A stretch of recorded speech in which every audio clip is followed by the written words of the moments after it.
está orientada a evitar esta descarga anormal paroxística sincrónica que ocurren en las neuronas de la corteza. Y para eso se utilizan diferentes mecanismos. Obviamente nos interesa la parte más relacionada con el tratamiento de drogas antiepilépticas. Pero ojo que el tratamiento incluye además cirugía y otros tipos de tratamiento que muchos de estos todavía no tienen niveles de evidencia necesariamente muy elevados para algunos tipos de epilepsia. El objetivo en general, existen muchas drogas que vamos a ver, ¿no? La lista es bastante larga. El objetivo en general es mejorar, miren esto, la calidad de vida. No siempre nuestro objetivo va a ser que desaparezcan las crisis, claro, eso es lo ideal, ¿no? Eso es lo ideal. Pero en general nuestro objetivo debe ser mejorar la calidad de vida, idealmente sin crisis, ¿no? Y lo que es muy importante también, los efectos adversos, ¿no? Hay drogas excelentes, hay algunas drogas, por ejemplo, esta, ¿no? La vigabatrina es una droga excelente, pero tiene riesgos para otros tejidos y otros órganos, ¿no? Existe riesgo de ceguera, en fin. Entonces hay que tomar en cuenta los efectos adversos, los efectos colaterales. Bueno, entonces las crisis epilépticas ocurren porque va a haber un desbalance entre la capacidad de estabilizar la célula, ¿no? Capacidad de mantener la membrana neuronal estable y un incremento de las condiciones de esta neurona que le van a llevar a la despolarización, ¿sí? Entonces, cuando este balance que tiene que mantenerse, porque normalmente en un cerebro, nosotros en una neurona, vamos a encontrar que sí existe despolarización, excitación celular, y luego viene un proceso de inhibición y la célula pues va a estar en este proceso todo el tiempo. Esta neurona va a estar en un balance continuo en el que ejerce sus funciones mediante la despolarización y la repolarización después, ¿no? Pero, ¿qué sucede en el paciente con epilepsia? Resulta que los factores relacionados con esta despolarización, con esta descarga anormal que ocurre en las neuronas, pues esos factores que condicionan, que incrementan la despolarización, que incrementan la excitación celular, van a estar favorecidos, de manera que muchas neuronas al mismo tiempo van a descargar, ¿no? Redes neuronales. Y ojo, el foco epileptógeno en realidad requiere la reunión de varias neuronas, varios cientos o miles de neuronas que van a descargar, van a despolarizarse al mismo tiempo, ¿no? Las neuronas, entonces, pueden estar en la mayoría de casos localizadas en un foco, en un área del cerebro cualquiera, y se va a producir una descarga anormal que generalmente va a condicionar que el tejido circundante, pues, también se active, ¿no? Y ahí es que vemos la manifestación clínica de la famosa crisis focal, antiguamente llamada parcial, ¿no? En el caso de las crisis generalizadas, al parecer esta descarga, esta despolarización va a transmitirse muy rápidamente hacia el otro hemisferio, ¿no? O va a ocurrir, como es la propuesta operacional, ¿no? Va a ocurrir al mismo tiempo y la despolarización se generaliza, se extiende hacia los dos hemisferios muy rápidamente, ¿no? Muy rápidamente.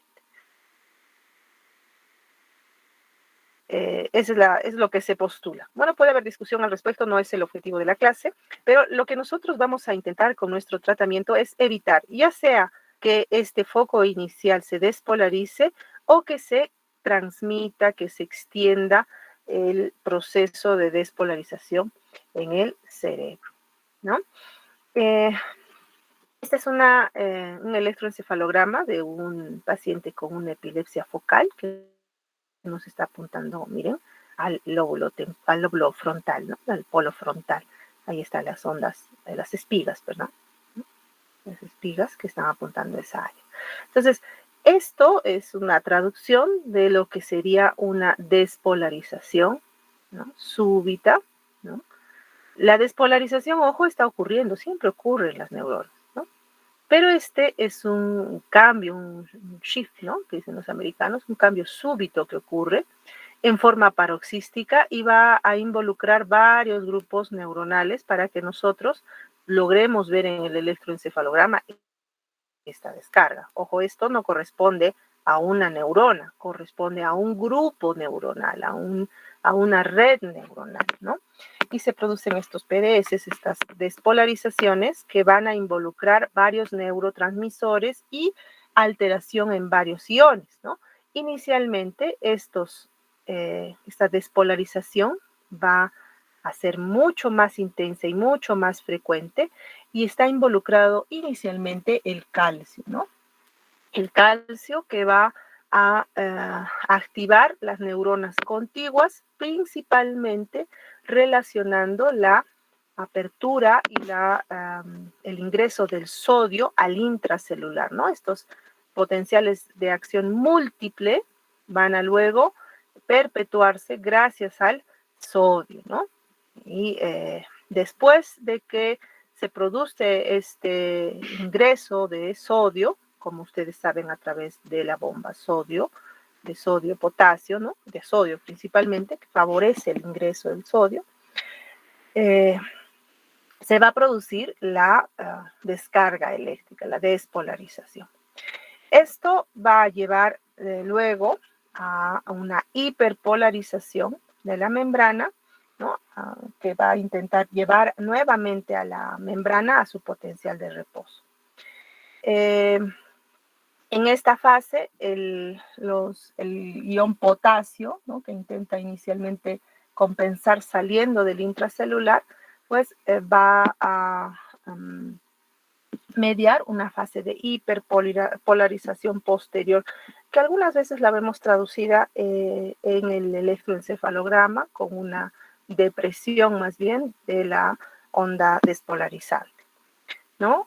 Entonces, varios grupos de neuronas, varias áreas extensas van a descargar al mismo tiempo, van a despolarizarse en forma sincrónica, y esto es lo que va a llevar a que nosotros observemos estas espigas, ¿no?, estas ondas agudas, ¿no? Deben ser más de 6 centímetros cuadrados de la corteza. Recuerden, el área de la corteza está incrementada gracias a la presencia de las circunvoluciones, de las cisuras, ¿no? Entonces involucra en realidad millones de neuronas que están descargando al mismo tiempo para producir esto. Entonces, inicialmente se produce la despolarización, pero no es inicialmente que vemos la crisis epiléptica, sino va a transcurrir un tiempo que en algunos estudios ya experimentales, ¿no?, estos tiempos entre una descarga normal y el inicio de la crisis se han ampliado y se han visto que en realidad es un tiempo bastante considerable hasta que nosotros observemos las crisis, ¿no? ¿Qué sucede después, no? Algún mecanismo, que algún mecanismo en realidad es bastante complejo de explicarlo, porque involucra nuevamente la presencia de neurotransmisores, de la expresión de receptores para los neurotransmisores, para los canales iónicos, incluso trastornos que pueden ocurrir en el intracelular, y estos mecanismos en el tiempo, ¿no?, al ser repetida esta descarga anormal, hacen que la persona pues tenga una condición que le haga susceptible a que las crisis se repitan en el tiempo, ¿no? Va a ser propensión a que se repitan en el tiempo. Reitero, este mecanismo es diferente en cada persona, depende de la expresión genética, depende de del tiempo de la enfermedad, de las condiciones en las que las células han estado expuestas a repetir estas descargas anormales, ¿no? Y si en el tiempo pues se repiten las crisis, hay esta propensión, hay un mecanismo que hace que se puedan repetir las crisis, ya estamos hablando de epilepsia, ¿no?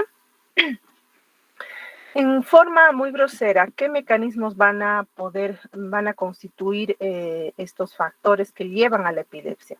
Al parecer, el factor más importante o los factores más importantes incluyen la inhibición disminuida, o sea, la capacidad de la membrana neuronal de estabilizar y evitar que haya esta despolarización. Entonces, ahí, recuerden, tenemos principalmente un neurotransmisor que es el GABA, el ácido gamma aminobutírico. Recuerden eso, ácido gamma aminobutírico, el GABA.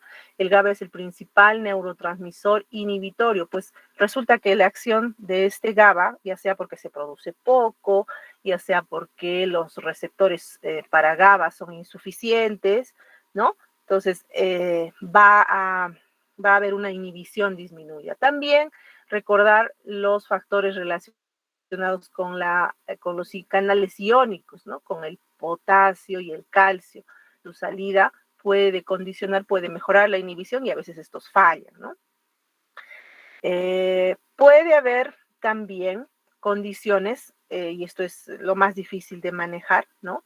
Que van a llevar a una despolarización mucho más fácil, a una excitabilidad celular mucho más fácil, hay una activación incrementada. Y acordar un neurotransmisor, el glutamato, ¿no? El glutamato es recuerden esto, principal neurotransmisor excitatorio del sistema nervioso. Pregunta de examen de residentado, ¿no?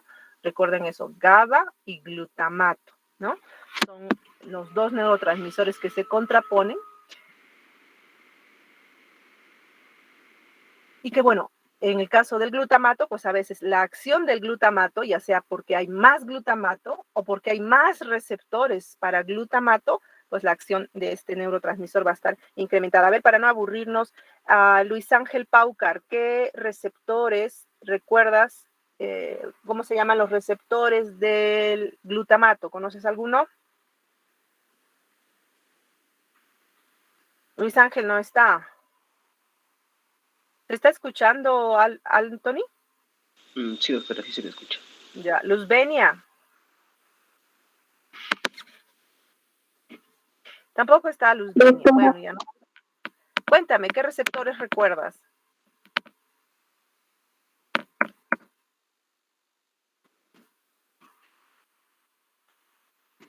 Tenemos los receptores AMPA, N-metildeaspartato, los receptores de tipo cainato y varios tipos de receptores que tiene el glutamato, ¿no? De ahí que nuestros tratamientos son dificultosos justamente porque este neurotransmisor tiene muchas formas de actuar sobre la neurona. Bueno, en general el tratamiento para la epilepsia no solo incluye drogas, también se ha desarrollado en este tiempo la cirugía ya sea resectiva, la cirugía paliativa también, ¿no? La estimulación del nervio vago, que tiene un mecanismo de acción no muy bien definido, la estimulación cerebral profunda, el DBS, ¿no? Que ahora está en boga los DBS para Parkinson, para trastornos del movimiento que se están utilizando y también pues la epilepsia está involucrada. Mira la cantidad de drogas que utilizamos, ¿no? Parece bastante, ¿no? Parece bastante, pero quiero que tengan en cuenta esto, ¿no?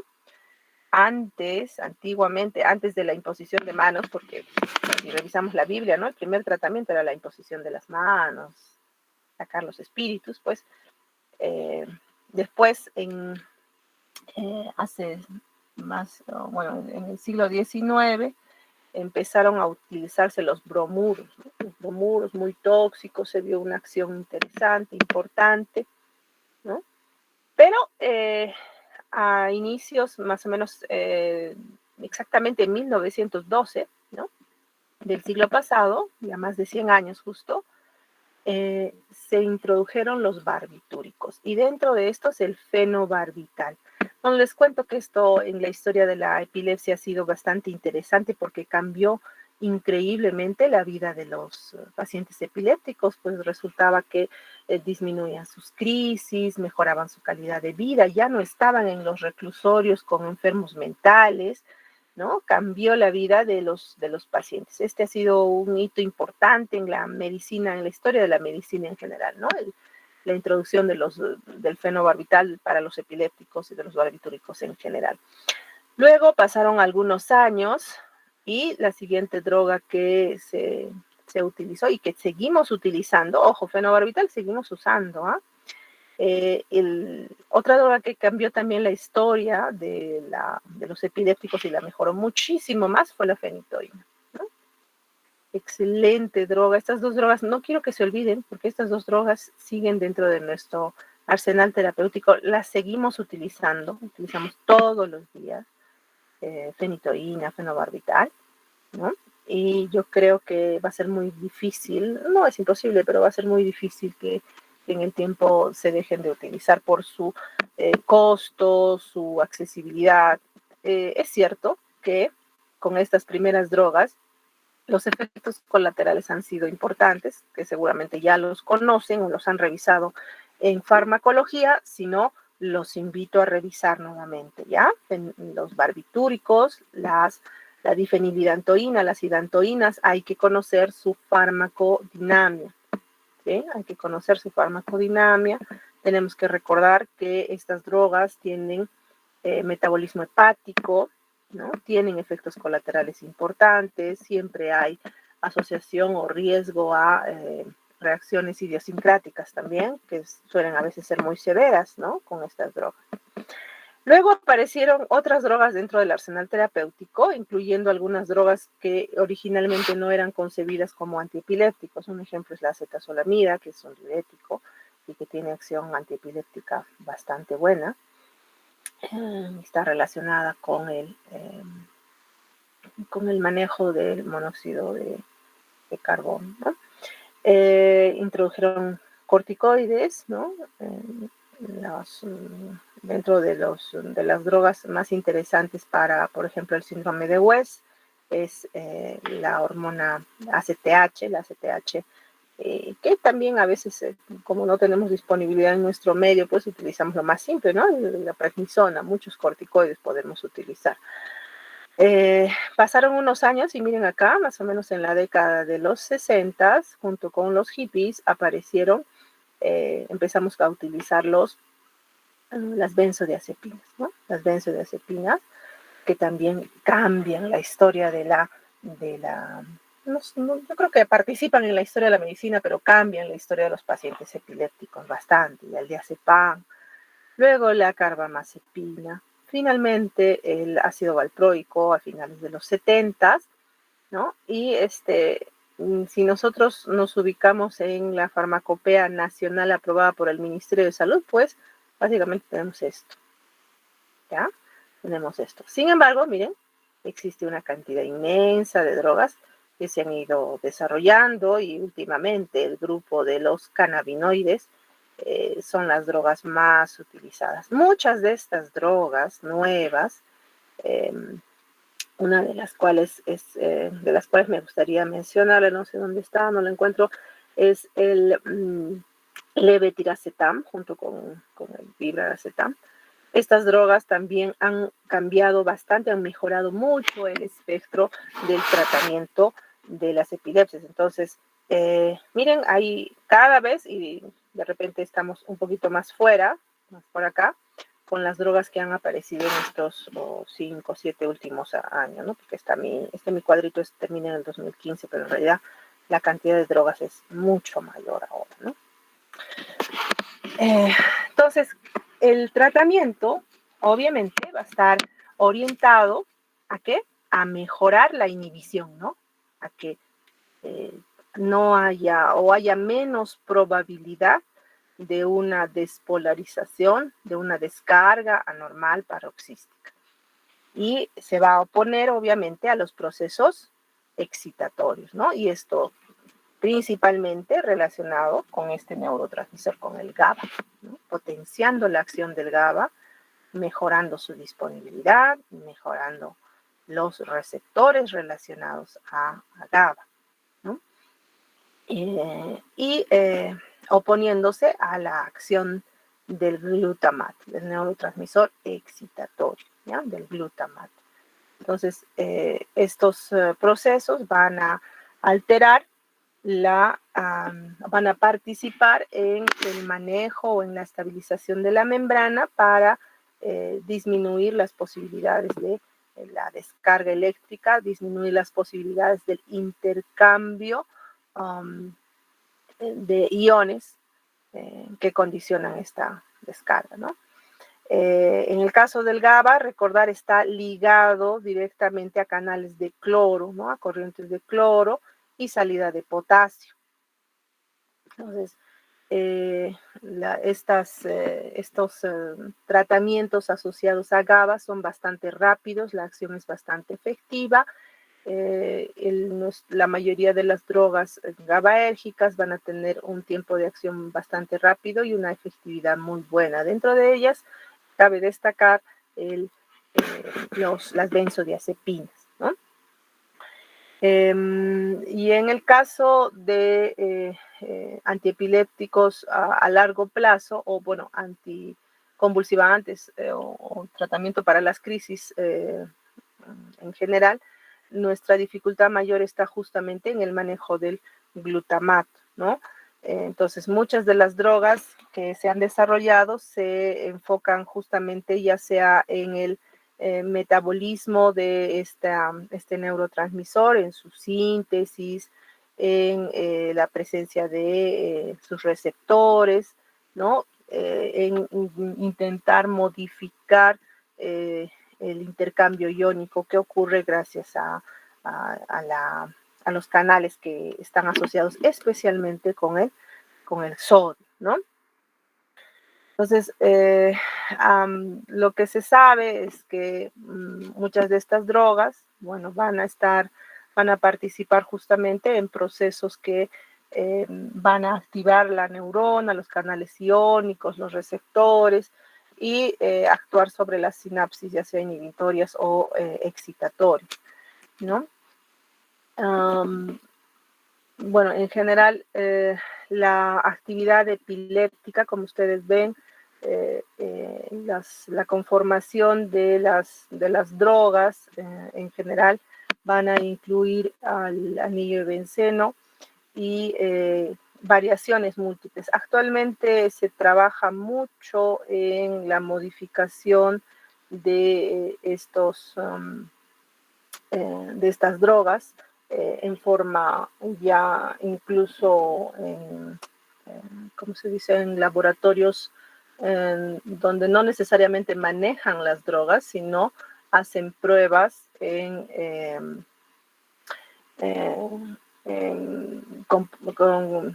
con informática, intentando ver la acción y la unión que tengan estas drogas o estos nuevos medicamentos diseñados para que puedan asociarse con ya sea con el neurotransmisor, con el receptor del neurotransmisor o con la expresión genética que pueda tener los transductores intracelulares. A ese nivel estamos. Seguramente con el tiempo pues vamos a encontrar mejores posibilidades de manejar la epilepsia. En general, uno de las terapias más clásicas, más importantes utilizadas, han estado orientados al sodio, ¿no? Dentro de las drogas que más utilizamos, quizás esta sea el mecanismo de acción que más vamos a buscar, el bloqueo de los canales de sodio, ¿no? O de la activación repetitiva de los canales de sodio. Entonces, al bloquear el ingreso, al bloquear el canal que permite el ingreso de sodio, la despolarización va a ser obviamente menos probable. Y aquí tenemos varias drogas, ¿no? La fenitoína, la carbamazepina, oxcarbamazepina, la motrigina, rufinamide, y otras más. Aquí también falta mencionar al ácido valproico y otras. ¿Qué quiero que recuerden? Quiero que recuerden que el sodio es el principal ion que va a participar en la despolarización celular. El calcio inicialmente puede precipitar la activación de neurotransmisores y de los canales iónicos que van a estar asociados al sodio. ¿no? Pero es este ion el que va a ser el más importante para la despolarización celular. El otro grupo de drogas que son bastante utilizadas son las drogas que van a favorecer la acción del GABA, ¿no? Los potenciadores de los receptores GABAérgicos, GABA tipo A. Ahí están las benzodiazepinas también, los barbitúricos, el clobazam, que también es una benzodiazepina, ¿no? Entonces, recordar, ¿no?, la potenciación de la acción GABAérgica. Esta es una pregunta de exámenes que siempre hago, siempre digo, la voy a preguntar, pero no sé por qué se olvidan, ¿no? Ahora, dentro de la acción glutamatérgica o sobre el glutamato, es bastante más complejo, es un poco más de dificultad en el manejo, ¿no? Intentar disminuir la excitación celular, ese sería el objetivo, ¿no? Y esto sería actuando sobre, por ejemplo, los receptores de glutamato. Uno de los receptores más complejos y más estudiados también es este receptor, que es el N-metildeaspartato, NMDA, ¿ya? Bueno, este es un receptor de glutamato y cuando es bloqueado, tiene una acción potente, disminuyendo el riesgo de despolarización. Los bloqueadores de los receptores AMPA es otro receptor del glutamato. Los bloqueadores de canales de calcio, canales T de calcio, esto es interesante, ¿no? Básicamente aquí sí tenemos dos drogas únicamente, la etosuximida y el ácido valproico, ¿no? Y estos canales T de calcio están relacionados directamente con la clásica epilepsia de ausencias, ¿no? De aquí que en muchos exámenes de residentado también suelen hacer esta pregunta, ¿no? ¿Cuál es el manejo o la droga de elección para una epilepsia de ausencias? Y estas dos drogas son las únicas que se pueden utilizar para este tipo de epilepsia, ¿no? Que están aprobadas también. La etosuximida no tenemos en Perú, entonces en Perú la droga que utilizamos es el ácido valproico, ¿no? Y tiene una acción bastante específica sobre estos canales de calcio, ¿no? Los bloqueadores de canales de calcio tipo N, tipo L, los moduladores de las corrientes de hidrógeno, y ahí tenemos la gabapentina, la lamotrigina. Hay bloqueadores de sitios únicos de acción, la gabapentina, el levetiracetam. El levetiracetam es bastante interesante porque no conocemos bien su mecanismo de acción, pero es una droga antiepiléptica excelente, ¿no? Facilitadores de la apertura de los canales de potasio. Recuerden, el potasio, ¿no?, va a contrarrestar o va a favorecer la repolarización, la estabilización de la membrana, ¿no? Y hay drogas nuevas que se están utilizando al respecto. Entonces, tenemos múltiples mecanismos de acción. No necesariamente vamos a tener un mecanismo de acción único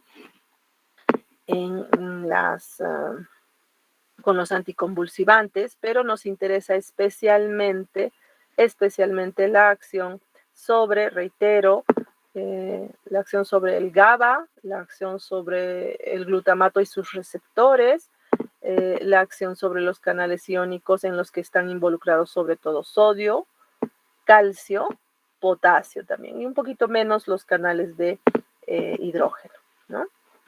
Entonces, esta modulación nosotros vamos a iniciarla. En realidad no es tan sencillo, no existe una dosis específica para una droga específica, porque depende de la expresión que tengan estas células, de los canales iónicos, de sus neurotransmisores, para llegar a una modulación o a una regulación de estas de esta actividad que condiciona la despolarización. Vamos aquí. Ok. Entonces, este cuadrito es para que le den una miradita a cómo un medicamento puede tener una droga antiepiléptica aunque ya no se debe llamar así, pero bueno, todavía en la mayoría de estos van a encontrar con ese nombre, ¿no? Drogas antiepilépticas, ¿no? Antiepileptic drugs, si quieren encontrar mejor información.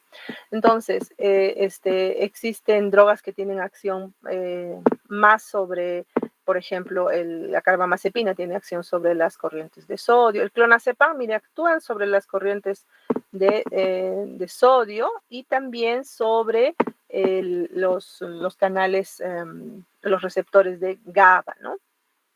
Entonces podemos encontrar drogas que tienen más de un tipo de acción y en general, si ustedes miran todo el cuadro, van a observar que la mayoría van a favorecer estas dos funciones, ¿no? Ay, perdón. La inhibición de del ingreso de las corrientes de sodio al intracelular y el mejoramiento de las corrientes provocadas por GABA, ¿no? O de la acción de este neurotransmisor GABA, ¿no?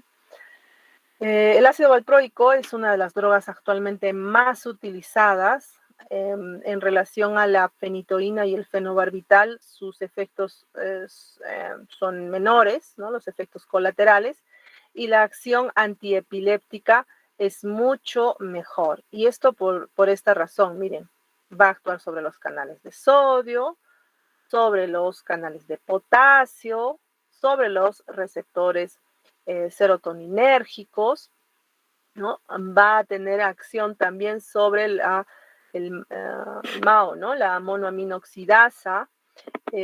También va a actuar sobre los canales de calcio, sobre los receptores GABAérgicos y los receptores glutamatérgicos. Entonces, pareciera que cuando apareció el ácido valproico, pues nos resolvía gran parte de la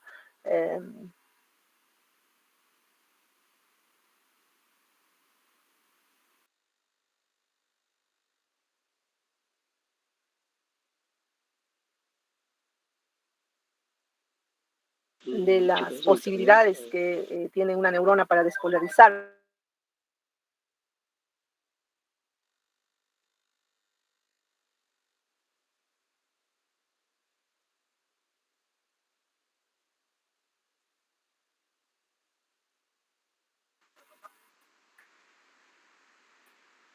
Por favor.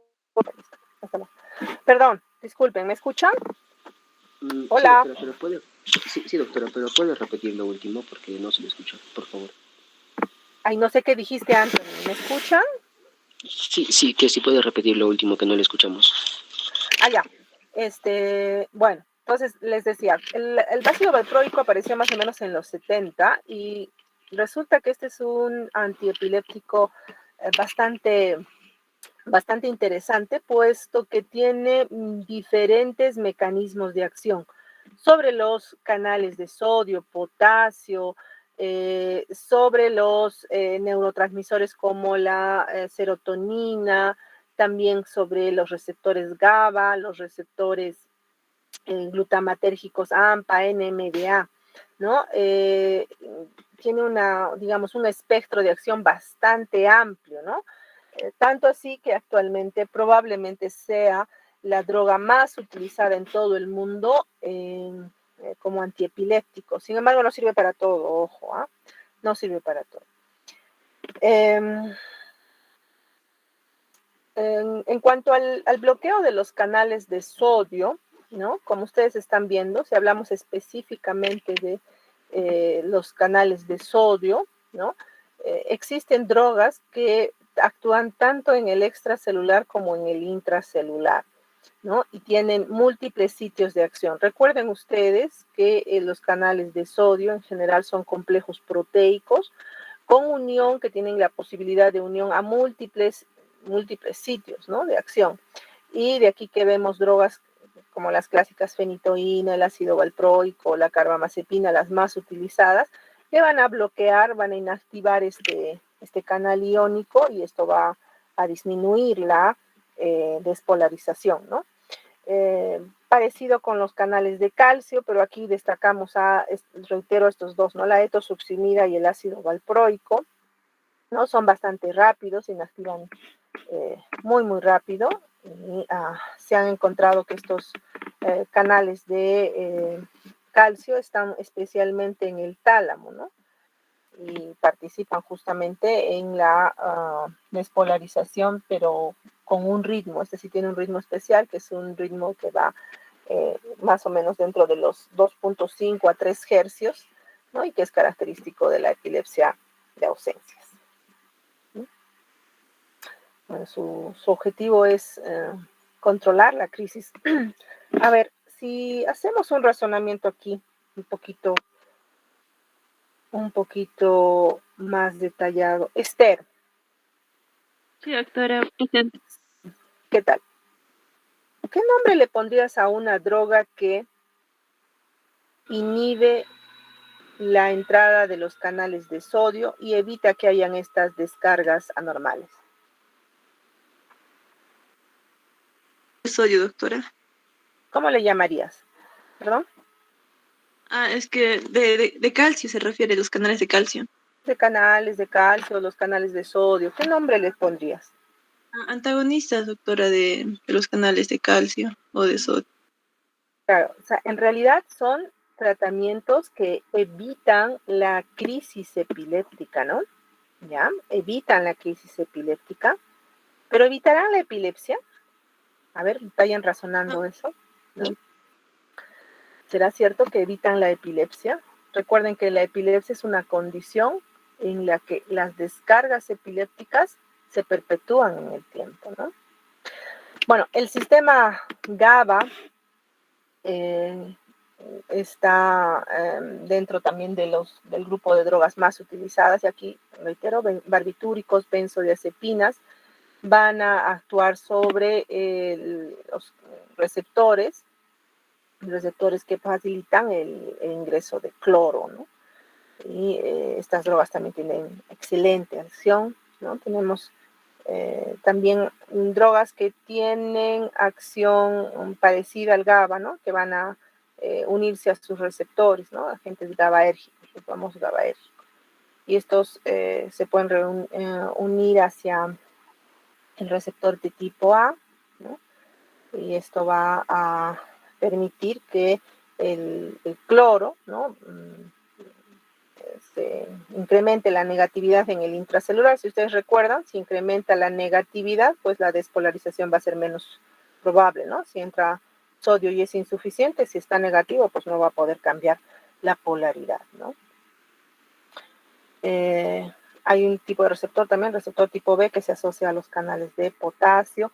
El GABA es interesante porque podemos actuar también sobre el metabolismo del GABA, ¿no?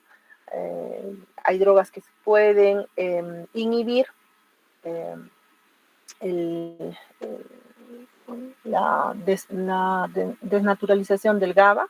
Una de estas es la GABA transaminasa, y si la inhibimos, pues el tiempo que tenga el GABA en el intercelular va a ser mayor, ¿no?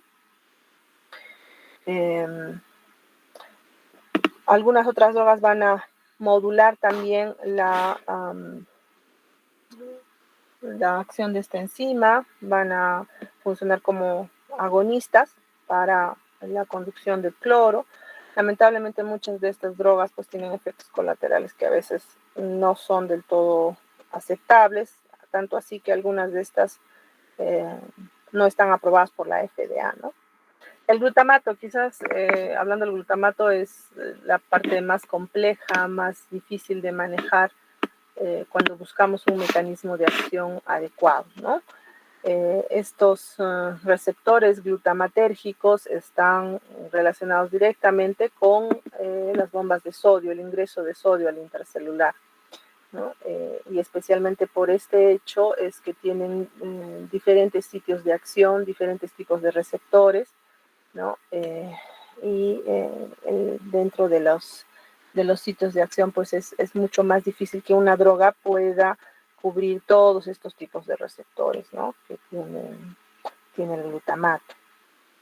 Entonces, la mayoría de drogas que hemos visto de esa lista, ese cuadro con bastantes drogas, pues la mayoría de drogas desarrolladas en los últimos años justamente están orientadas a algún mecanismo que actúe o inhiba o reduzca la activación celular mediante la unión a estos neurotransmisores.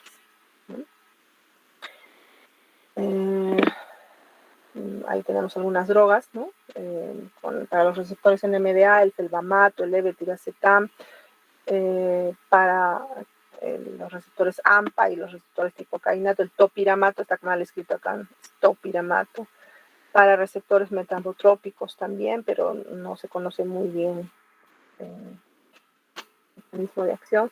Miren, este es el N-metildeaspartato, y los receptores N-metildeaspartato están en la superficie. Es más, normalmente en la mayoría de canales iónicos la expresión puede ser múltiple, y de ahí que el sitio de unión va a ser también múltiple, condicionando la apertura de los canales iónicos, ¿no? Otro mecanismo de acción ya menos frecuente, solo para algunas drogas, los inhibidores de la anhidrasa carbónica. Estos van a actuar sobre los iones hidrógeno, ¿no? Incrementando la concentración del hidrógeno, y esto hace que disminuya el pH, ¿no? El potasio sale de la célula y esto va a llevar a la hiperpolarización. La droga más antigua utilizada es la acetazolamida, como ustedes saben es un diurético, ¿no? Que también tiene acción central. En las epilepsias que tienen patrón catamenial se ha visto que tiene muy buena respuesta. El topiramato, la sonizamida también, ¿no? Pero con menor eficacia. Hormonas sexuales, aquí un detalle muy interesante, que es el uso de progesterona y de estrógenos, ¿no? Los estrógenos, recuerden ustedes, tienen acción glutamatérgica, tienen acción excitatoria y son proconvulsivantes, ¿no? La progesterona tiene acción sobre los receptores de tipo GABA-A. También atenúan la acción glutamatérgica, son antiglutamatérgicos, ¿no? De aquí que, por ejemplo, durante la gestación, cuando la progesterona incrementa normalmente, pues vamos a tener una disminución en la cantidad de crisis epilépticas. Incluso esto nos puede llevar en algunos casos a disminuir dosis, a veces, bueno, muy rara vez suspender el tratamiento, ¿no? A veces las pacientes más bien lo suspenden por el bien, ¿no? Otras formas de acción un poquito más raras es las acciones sobre las proteínas vesiculares sinápticas, estas proteínas transportadoras de neurotransmisores, asociadas sobre todo a neurotransmisores calcio dependientes. Pues se han desarrollado algunos tratamientos dentro de los que se postula el levetiracetam, ¿no? Un mecanismo no muy bien conocido, pero al parecer actuaría sobre estas proteínas sinápticas que transportan estos neurotransmisores. Bueno, ¿y qué hay respecto a la evidencia? Podemos decir, esta es la droga que tiene nivel de evidencia A, B, C, D o clase 1, 2, 3. ¿Qué hay? Pues no hay mucho, les cuento. Cuando nosotros revisamos los estudios que se hacen, este es uno de los pocos estudios que se intentan hacer. Nuestra dificultad en estandarizar pacientes con epilepsia está en el hecho de que los mecanismos que van a perpetuar las crisis epilépticas, reitero, los mecanismos subyacentes que van a perpetuar las crisis epilépticas, al parecer son complejos, son múltiples, ¿no? Reitero, estarían en relación a la expresión genética del individuo, a la expresión genética para la formación de receptores, de neurotransmisores, de canales iónicos. De aquí que es un tanto difícil tener estudios con un nivel de evidencia alto, y la mayor parte de estudios están en este grupo, ¿no? Están en los estudios que tienen un nivel de evidencia menor, clase 3, nivel A, B, C, D, ¿no? No hay muchas posibilidades, pero sí podemos tomar en cuenta estos estos estudios para hacer nuestra decisión terapéutica, qué droga nos va a convenir, ¿no? Y bueno, si ustedes quieren revisarlo, este es un estudio todavía del 2013, ¿no? Donde ha participado la doctora Ben Menakem, que es un líder en epilepsia, ¿no? Y que aquí revisan es la eficacia de estas drogas antiepilépticas. Y vamos a ver, miren, la determinación de estos niveles está en base a la descripción semiológica de las crisis, ¿ya? Y a la edad del paciente. Aquí tenemos adultos con crisis de inicio, lo que antes se llamaba parcial, ¿no? Focal. Niños con crisis de inicio focal. Ancianos con crisis de inicio focal. ¿Ven? Es la descripción semiológica y de acuerdo a eso se ha hecho la estandarización, ¿ya? ¿Quiénes tienen mejor nivel de evidencia? Nivel A para crisis focales. Miren, carbamazepina, levetiracetam, fenitoína, sonizamida. ¿Cuál es la que más utilizamos en nuestro medio? Carbamazepina. Miren, nos aproximamos al mejor diagnóstico con una droga barata, con una droga fácil de encontrar, lamentablemente con efectos colaterales. Menor evidencia, ácido valproico y después otros. En niños, oxcarbamazepina y luego miren el nivel de evidencia C y D y ahí tenemos un gran grupo de drogas, ¿no? Adultos con epilepsias generalizadas de inicio tónico-clónico, ¿no? Nivel de evidencia, ni A, ninguno, B, ninguno. Tenemos un nivel de evidencia C, bajito, ¿no? Y miren, ahí están casi todas las drogas que utilizamos. Carbamazepina, fenitoína, ácido valproico, topiramato. ¿Qué quiere decir esto? Que nuestra opción terapéutica es muy amplia. Tenemos posibilidades de tener una decisión terapéutica bastante buena utilizando incluso las drogas clásicas, fenitoína, carbamazepina, ácido valproico. Ausencias, bueno, aquí sí el nivel de evidencia es para el topiramato, perdón, para el ácido valproico, que en nuestro medio es la droga pues, que más utilizamos, ¿no? Pues no tenemos menor evidencia para el resto de drogas. Para las epilepsias benignas con centrotemporales, ¿no? La evidencia también es muy bajita. Para la epilepsia mioclónica juvenil, básicamente nos quedamos con el ácido valproico y un poquito menos el topiramato, ¿no? Pero con un nivel de evidencia bastante bajo. Bueno, ese es el estudio SANAT 2, que todavía sigue en proceso este estudio. Todavía no tenemos resultados puntuales, justamente por la dificultad de la estandarización. ¿Ves? Ok, nos vamos a quedar ahí. Pensaba terminar la clase hoy día, pero un cachito que nos falta de terapia no farmacológica, no me voy a pasar de la hora y no quiero que se queden algunas preguntas en el aire, si es que las tuvieran.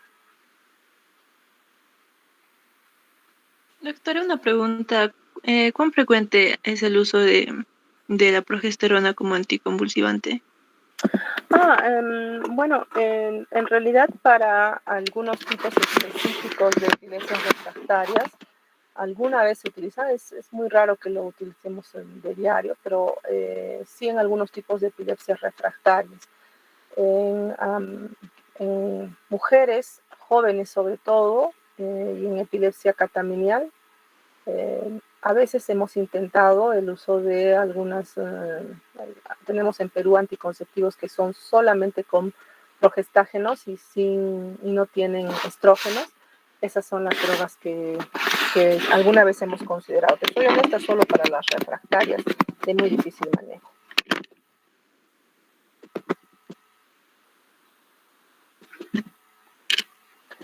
Ok, entonces, a ver, un mensaje final de la clase. ¿Qué es este? Doctora, Dime. ¿qué anticonvulsivante se le podría dar a los pacientes mayores de edad, mayores de 60, 65? ¿O es normal como cualquier otro paciente? Bueno, depende del tipo de epilepsia, ¿ya? Depende del tipo de epilepsia.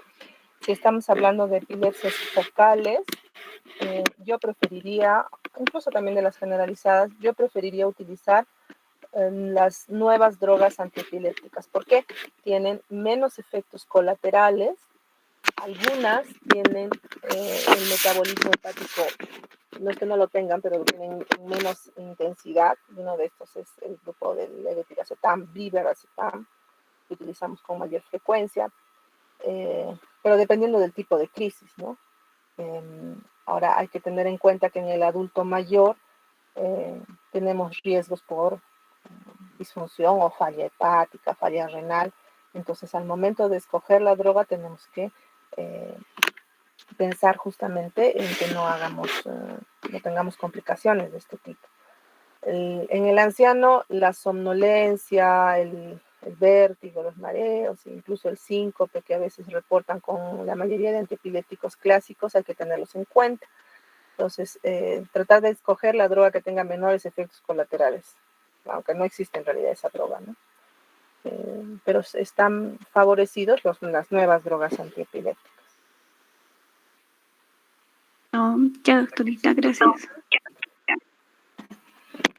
Ok, lo que quería decirles es esto, no se olviden de esto, ¿no? O sea, cuando preguntamos cuál es el mecanismo de acción de una droga antiepiléptica, lo que estamos buscando es esto, ¿no?